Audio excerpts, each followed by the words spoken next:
नमस्कार दोस्तों, स्वागत है आपका अपने चैनल पर।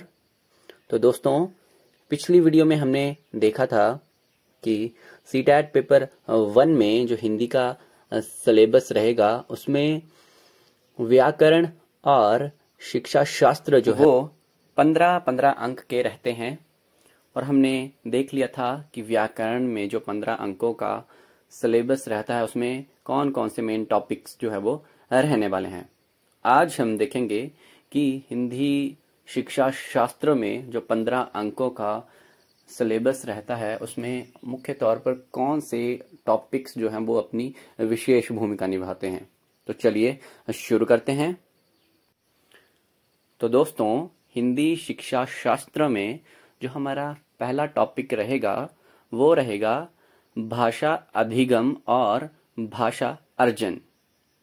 भाषा अधिगम और भाषा अर्जन के बाद जो हमारा मुख्य टॉपिक रहने वाला है वो रहेगा भाषा शिक्षा के सिद्धांत, जिसमें जो है वो बहुत से प्रश्न भाषा पेडागोजी में जो है वो देखने को मिल जाते हैं। भाषा शिक्षा के सिद्धांतों के उपरांत हमारा अगला जो मेन टॉपिक रहेगा वो रहेगा भाषा के कार्य एवं इसके विकास में बोलने एवं सुनने की भूमिका, जो कि एक बहुत ही महत्वपूर्ण जो टॉपिक है वो रहने वाला है। इसे भी अपनी सीटेट के एग्जाम की तैयारी में जरूर प्रिपेयर करें। इसके बाद जो है वो हमारा मुख्य टॉपिक रहेगा भाषा अधिगम में व्याकरण की भूमिका, यानी कि भाषा को सीखने में व्याकरण की क्या भूमिका है। उसके बाद हमारा अगला टॉपिक रहेगा भाषाई विविधता वाले कक्ष की समस्याएं। इसके बाद हमारा नेक्स्ट टॉपिक रहेगा भाषाई कौशल। और भाषाई कौशल के बाद हमारा अगला टॉपिक जो है वो रहेगा भाषा बोध, जिसमें आता है बोलना, सुनना, पढ़ना और लिखना, इनमें प्रवीणता का मूल्यांकन।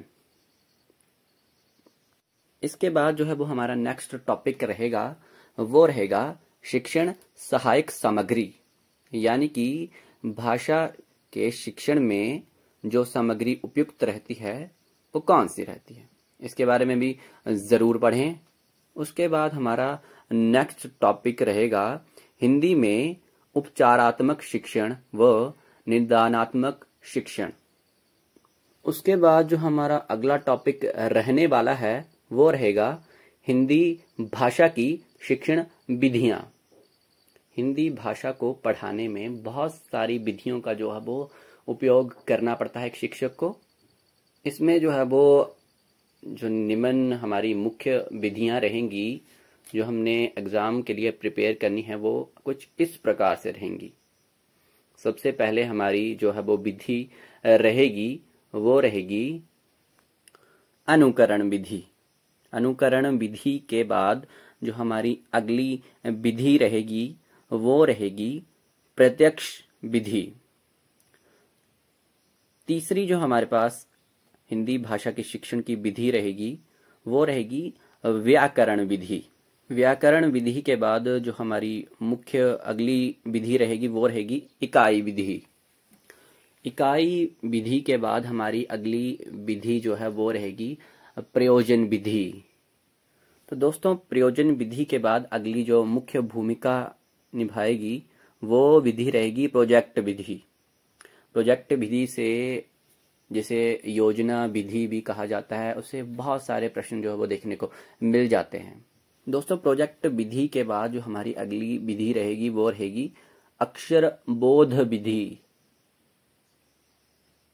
उसके बाद जो है वो हमारी अगली विधि रहेगी समस्या समाधान विधि।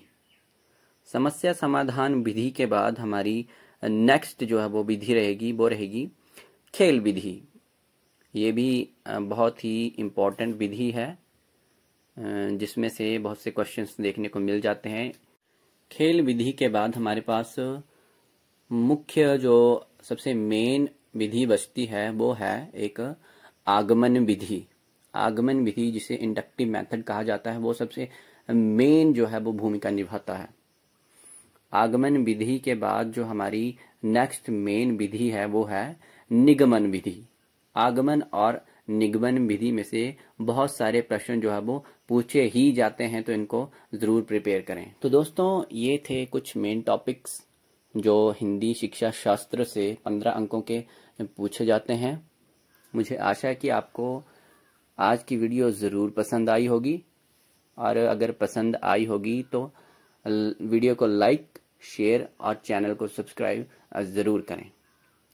और साथ में ही आजकल बहुत बारिश हो रही है, तो अपने स्वास्थ्य का भी जो है वो ध्यान रखें और घर पे रहें, सुरक्षित रहें। मिलते हैं अपनी नेक्स्ट वीडियो के साथ। तब तक के लिए जय हिंद, जय भारत।